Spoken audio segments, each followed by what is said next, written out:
Ngayon pa lang nag-trending 'tong video na 'to mga kayo, kahit na 4 days na po siyang uploaded sa Facebook.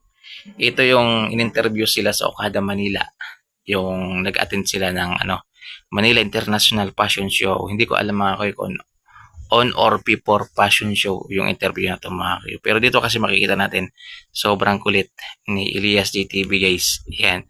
Sabi nga ng ibang netizen, kahit saan po talaga siya ilagay, makulit talaga. O makulit talaga siya guys.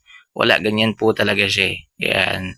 Hindi po niya binabago yung sarili niya para magustuhan ng tao.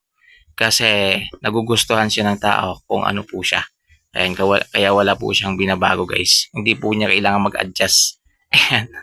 Dahil marami pong nagmamahal sa kanya kung ano yung pinapakita niya at kung ano siya.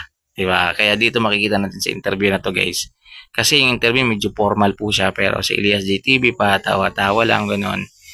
Makulit lang talaga. So walang magagawa dyan yung nag-interview. Ganyan po talaga yung in-interview nila.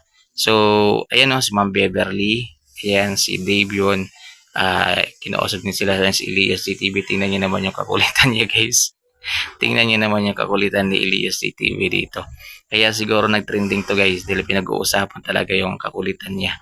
So siyempre tanggap naman niya ng mga nagmamahal kay Elias kung ano po siya talaga. Ayan. So minahal nila si Elias dahil doon eh. So ito panoorin niyo. Manila International Fashion Week. Uhay! Yun. Question. So ano po yung feeling ko na naging parte kayo ng Manila International Fashion Week?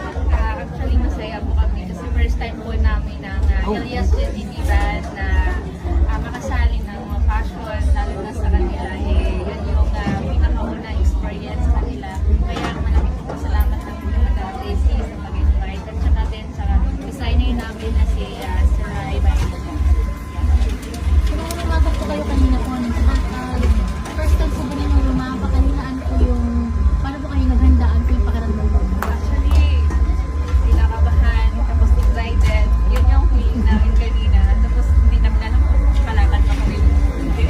Pero, success naman din. Yeah. Sige, ikaw muna. Nakabahan kasi first time kami makaroon. Ganun din sa akin. Ay, nandito talaga. Ganun din sa akin, kinakabahan kasi galing ako sa bundok tapos bumaba dito sa sa Manila. So, hindi alam kung anong gagawin. Iniisip ko na lang. Yun lang. Isa lang po, mensahe na lang po sa mga